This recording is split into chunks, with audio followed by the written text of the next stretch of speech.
Hello बच्चों, आज हम पढ़ेंगे आवेशन। आवेशन का मतलब होता है कि जो कोई अनावेशित वस्तु हो, उस अनावेशित वस्तु को आवेशित करने की जो प्रक्रिया होती है वो आवेशन कहलाती है।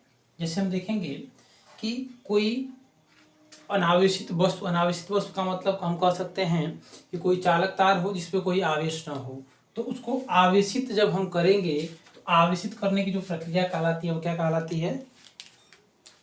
आवेशन कहलाती है। ठीक है। आवेशन जो है दो प्रकार का होता है। आवेशन दो प्रकार का होता है। एक होता है संपर्क द्वारा आवेशन, एक होता है संपर्क द्वारा आवेशन,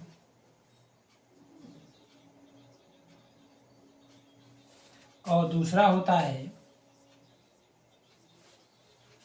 घर्षण, दूसरा होता है प्रेरण द्वारा आवेशन।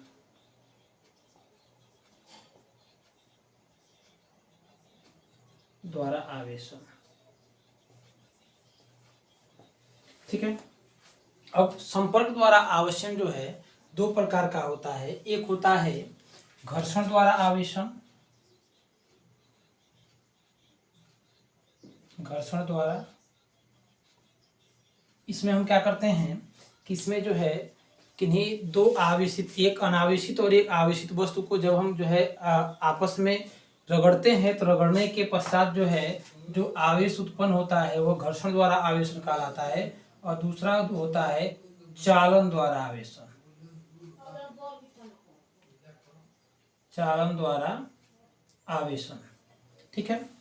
तो हम पहला जानेंगे कि घर्षण द्वारा आवेशन में क्या होता है।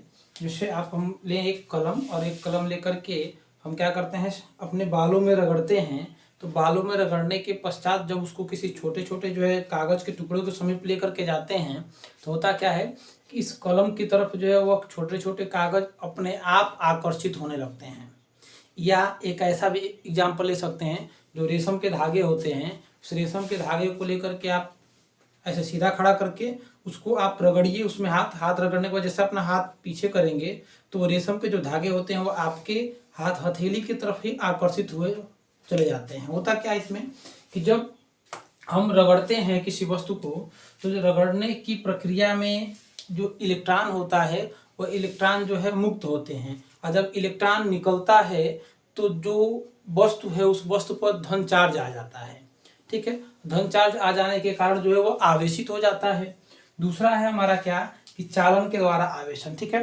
तो हम इसमें देखेंगे घर्षण द्वारा आवेशन में कि क्या होता है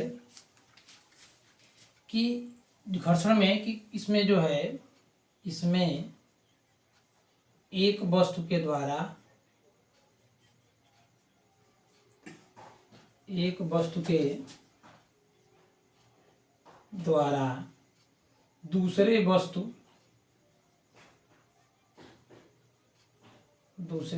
में आवेश का स्थानांतरण,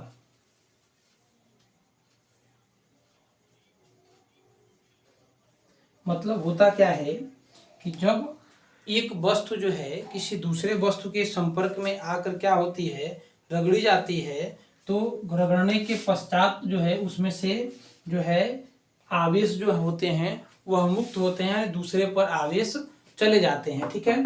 तो उसमें करना क्या होता है, देखिए फिर एक बार समझेंगे हम घर्षण द्वारा आवेशन में कि जब किसी वस्तु को हम क्या करते हैं रगड़ते हैं तो उसमें से जो है इलेक्ट्रॉन जो ऋण चार्ज होते हैं वह मुक्त होते हैं। तो वही यहाँ देखिए लिखा गया है कि इसमें एक वस्तु के द्वारा दूसरे वस्तु में आवेश का क्या होता है, स्थानांतरण होता है। यानी हम इसको एक छोटे से शब्दों में कह सकते हैं कि एक वस्तु से दूसरे वस्तु में आवेश स्थानांतरित हो जाता है। दूसरा हमारा पॉइंट है कि जो है चालन द्वारा आवेशन। चालन द्वारा आवेशन में हम एक छोटा सा एग्जांपल लेंगे कि हम एक जो है कोई, यह एक पानी की टंकी है। ठीक है। एक पानी की टंकी जो पृथ्वी तल से h ऊंचाई पर रखी गई है, h1 ऊंचाई पे। ठीक है। और एक और वस्तु है, जो एक और टंकी है जो पृथ्वी तल से h2 ऊंचाई पर रखी गई है। ठीक है। होता क्या है कि जब इन दोनों टंकी को हम क्या करते हैं, हम किसी पाइप की सहायता से जोड़ दें। हम क्या करें, किसी पाइप की सहायता से इन दोनों को जोड़ें, तो आप देखेंगे कि इसमें से पानी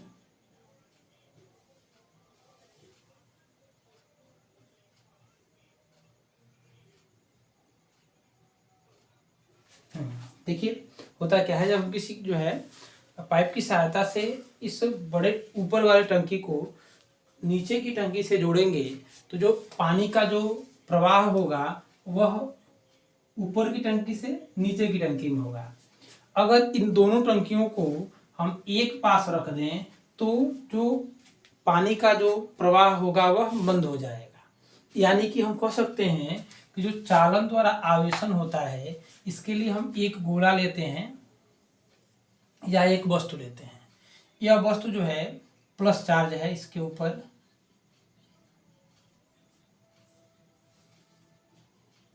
और इसके समीप हम लेते हैं क्या, एक अनावेशित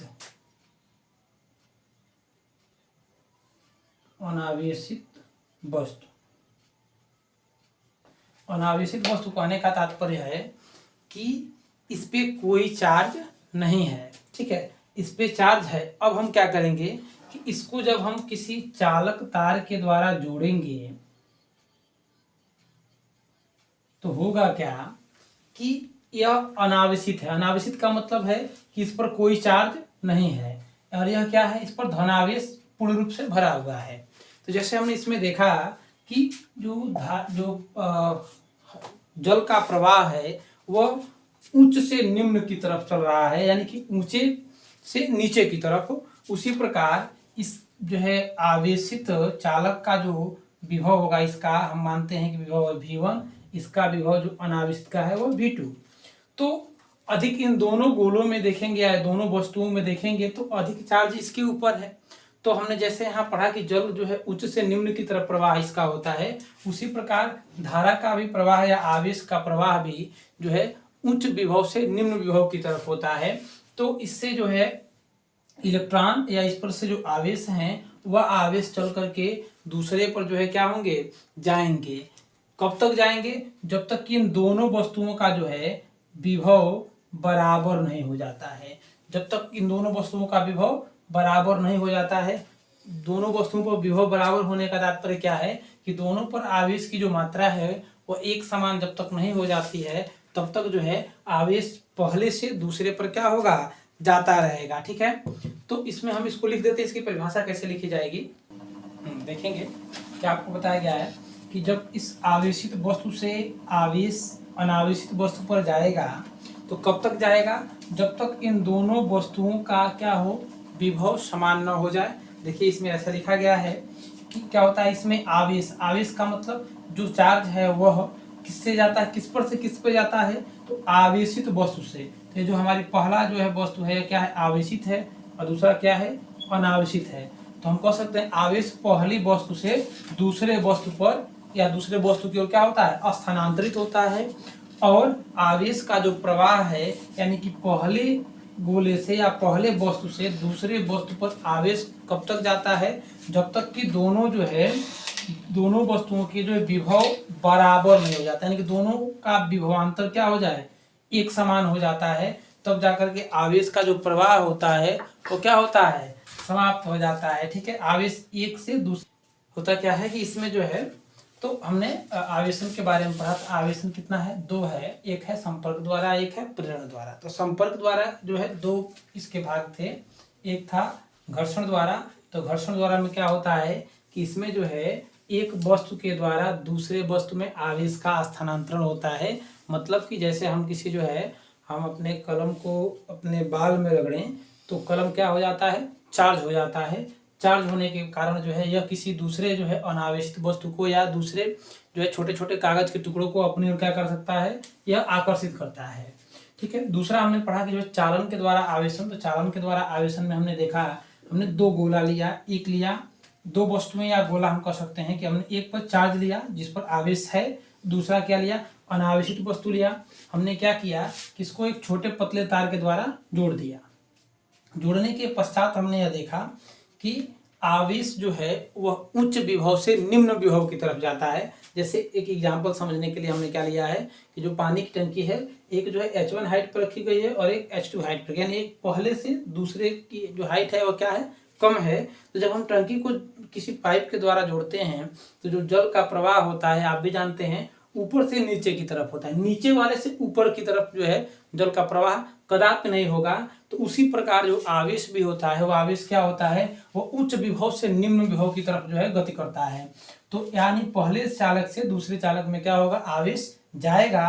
कब तक जाएगा, जब तक कि दोनों चालक का जो विभव है वो आपस में बराबर न हो जाए।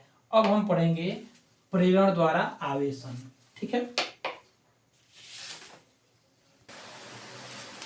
हमको देखना क्या है कि प्रेरण द्वारा आवेशन, पहला जो था चालन द्वारा आवेशन और उसका एक और भाग था, तो दोनों हमने पढ़ लिया। अब हम पढ़ेंगे क्या, प्रेरण द्वारा आवेशन। प्रेरण द्वारा आवेशन में क्या होता है कि किसी जो है वस्तु को बिना जो है स्पर्श किए यानी बिना छुए उसको आवेशित करने की जो प्रक्रिया होती है वो क्या कहलाती है, प्रेरण द्वारा आवेशन कहलाती है।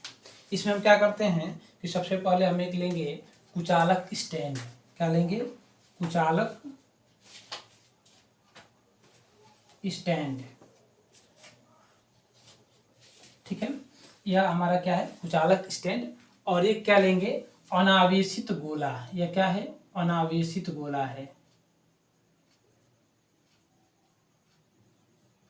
देखिए, अनावेशित शब्द कहने का तात्पर्य यह है, अनावेशित गोला, इसमें जो इलेक्ट्रॉनों की संख्या और प्रोटॉनों की संख्या दोनों क्या है, आपस में बराबर है। यह उदासीन इसको नहीं कह सकते। उदासीन का मतलब होता है जैसे न्यूट्रॉन होता है, न्यूट्रॉन पे कोई चार्ज नहीं होता है तो वो उदासीन कहा जा सकता है। लेकिन जिसमें इलेक्ट्रॉनों और प्रोटॉनों की संख्या यानी दोनों की संख्या जब बराबर होती है तो एक दूसरे को क्या कर देते हैं, निरावेशित कर देते हैं, इसलिए वो अनावेशित कहलाते हैं। ठीक है, तो ये हम क्या करेंगे, एक लेंगे अनावेशित गोला और कुचालक स्टैंड। कुचालक स्टैंड पर हम अनावेशित गोले को क्या करेंगे, आसानी से रख देंगे। अब कुचालक स्टैंड इसलिए रखेंगे कि पृथ्वी से आने वाले जो चार्ज हैं वो स्टैंड पर न पड़े। हम क्या करते हैं, दूसरी स्थिति में, यह पहली स्थिति थी, दूसरी स्थिति में हम क्या करते हैं कि इस जो है गोले के समीप एक छोटा सा जो है हम धनावेशित छड़ लेकर के जाते हैं। क्या लेकर जाते हैं, धनावेशित छड़। और जब इसके समीप हम धनावेशित छड़ लेकर के जाते हैं तो अभी आपको हमने बताया था कि इस गोले में इलेक्ट्रॉन और प्रोटॉन दोनों की संख्या क्या थी, बराबर थी। तो जब हम इसके समीप जो है एक धनावेशित चालक लेकर के जाते हैं या धनावेशित जो है एक छड़ लेकर के जाते हैं तो आप जानते हैं कि प्लस चार्ज और प्लस चार्ज में क्या होता है, प्रतिकर्षण होता है। तो प्रतिकर्षण होता है तो यह धनावेश है और इसके अंदर जो पॉजिटिव है वो क्या हो जाएगा, इससे दूर भगेगा। दूर भगेगा तो हम कह सकते हैं कि इसके विपरीत इधर आकर के गोले के बाहर दिखने लगेगा। और आप जानते हैं कि प्लस और माइनस में क्या होता है, आकर्षण होता है। आकर्षण होता है तो वो क्या होगा, इस धनावेशित छड़ की तरफ अट्रैक्टिव होगा। तो इस प्रकार हम कह सकते हैं कि जो हमारा अनावेशित गोला था इस पर अब हमको दो आवेश अलग अलग दिखने लगे। ठीक है, तो हम क्या करेंगे, देखिए फिर यह प्रक्रिया कैसे हुई है कि हम एक अनावेशित गोला लिए हैं। अनावेशित गोला का मतलब कि इसमें जो इलेक्ट्रॉन यानी धन चार्ज और ऋण चार्ज दोनों की जो मात्रा थी वो क्या थी, बराबर थी। तो यह आपस में अपने आप में क्या था, अनावेशित था। जब इसके समीप हमने क्या किया दूसरी स्थिति में कि हम इसके पास कोई जो है धनावेशित छड़ लेकर के आए, तो धनावेशित छड़ लेकर के आने से इसमें उपस्थित जो धन आवेश थे वह धन धन प्रतिकर्षण के कारण बाहर की तरफ चले गए और प्लस माइनस में आकर्षण के कारण वो क्या हो रहा है, इधर जो है छड़ की तरफ आकर्षित हो जाएगा। ठीक है। अब हम तीसरी स्थिति में देखते हैं, तीसरी स्थिति में कि अब ये जो प्लस चार्ज है उस प्लस चार्ज को हमें क्या करना होगा, उसको पृथ्वी से जोड़ना होगा। यह हो गया हमारा उचालक स्टैंड और यहाँ पर हमारा स्टैंड है।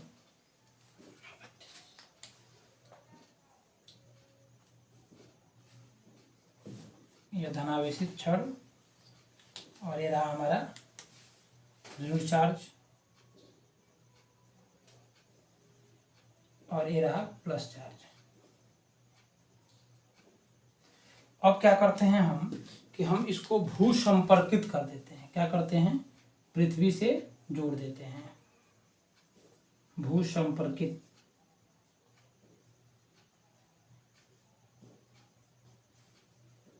जब इसको हम भू संपर्कित करते हैं तो क्या होगा, आप जानते हैं कि जो धनावेश है वो क्या आ जाएगा, पृथ्वी में चला जाएगा। लेकिन यहाँ एक जो है छोटी सी बात यह है कि धन आवेश पृथ्वी के अंदर नहीं जाएगा, क्योंकि अभी हमने आपको पहले की क्लास में बताया था कि इलेक्ट्रॉन ही गतिशील होते हैं, धन आवेश गतिशील नहीं होते हैं। तो ऐसा है कि हम क्या कहेंगे कि पृथ्वी से आने वाले इलेक्ट्रॉन, क्या पृथ्वी से आने वाले जो इलेक्ट्रॉन हैं इस धन चार्ज को क्या करेंगे, निरावेशित कर देंगे। पृथ्वी से आने वाले इलेक्ट्रॉन इस धन चार्ज को क्या करेंगे, निरावेशित कर देंगे, यानी निरावेशित करेंगे यानी कि यह हमारा धन चार्ज समाप्त हो जाएगा। तो कुछ इस प्रकार हमारी जो आकृति बनेगी, इस प्रकार केवल इस पर क्या बचेगा, यह तो धन चार्ज क्या हो जा रहा है, इस इलेक्ट्रॉन के कारण निरावेशित हो जा रहा है। जो धन चार्ज था वह इस इलेक्ट्रॉन, पृथ्वी से आने वाले इलेक्ट्रॉन के कारण क्या हो गया, निरावेशित हो गया। अब हमारे पास क्या बच रहा है, केवल ऋण चार्ज और यहाँ हमारा जो है धनावेशित छड़। तो हम इस धनावेशित छड़ को अभी रखेंगे, इसको अभी हम छोड़ेंगे नहीं। और हम क्या किए कि अब इस जो है भूसंपर्क जो था, भूसंपर्क को हमने क्या कर दिया, हटा दिया। भूसंपर्क को जैसे ही हम हटाएंगे तो यह धन चार्ज भी क्या हो जाएगा, अपने आप समाप्त हो जाएगा। तो इसके ऊपर क्या बचेगा, केवल ऋण चार्ज ही बचेगा। ठीक है। तो हमने क्या किया कि तीसरी स्थिति में हमने कहा कि भू संपर्क को ही क्या किए, हटा दिए। तीसरी स्थिति में जब भू संपर्क को हम हटाएंगे तो भू संपर्क को हटाने के पश्चात हमारी स्थिति कुछ इस प्रकार बनेगी। ठीक है। अब हम देखेंगे चौथी स्थिति में, पांचवी स्थिति में कि होता क्या है कि हमारा गोला, यह अनावेशित कुचालक जो स्टैंड, और यह हमारा जो है जो छड़ लिए थे धनावेशित छड़, अब इसको भी क्या करेंगे, हम हटा देंगे। जैसे ही इसको दूर लेकर के जाएंगे तो इन जो इलेक्ट्रॉन को यह अपनी तरफ, अपने ध्रुव की तरफ आकर्षित किया हुआ है, तो जैसे ही यह प्लस चार्ज यहाँ से हटेगा, यह ऋण चार्ज अपने आप मुक्त होगा और मुक्त होकर के क्या करेगा, इस पूरे गोले पर एक समान रूप से वितरित हो जाएगा। ठीक है। इस प्रकार की कुछ आकृति बनेगी। तो इस प्रकार हमारा क्या हुआ कि हम जो है बिना स्पर्श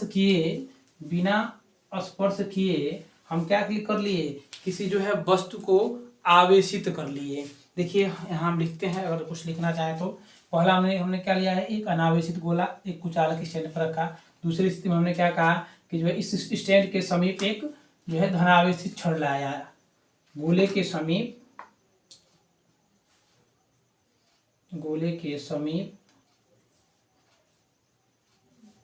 धनावेशित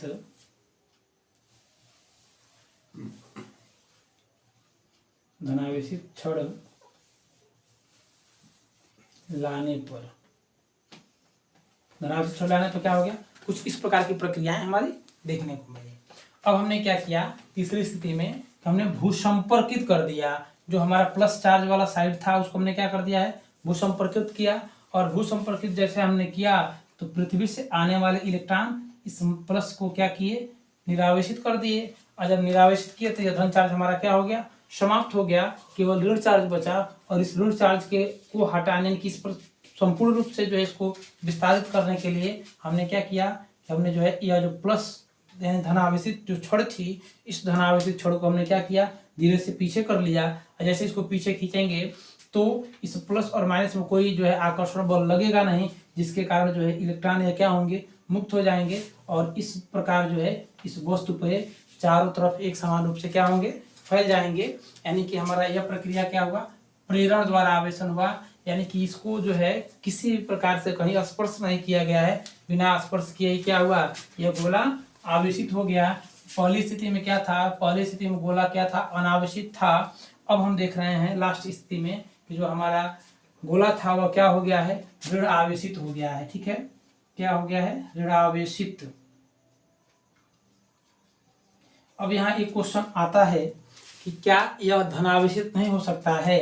तो ऐसा है कि हम किसी जो है अनावेशित गोले को धन चार्ज नहीं कर पाएंगे, यानी धनावेशित उसको नहीं कर पाएंगे, केवल इसे हम ऋणावेशी ही बना सकते हैं।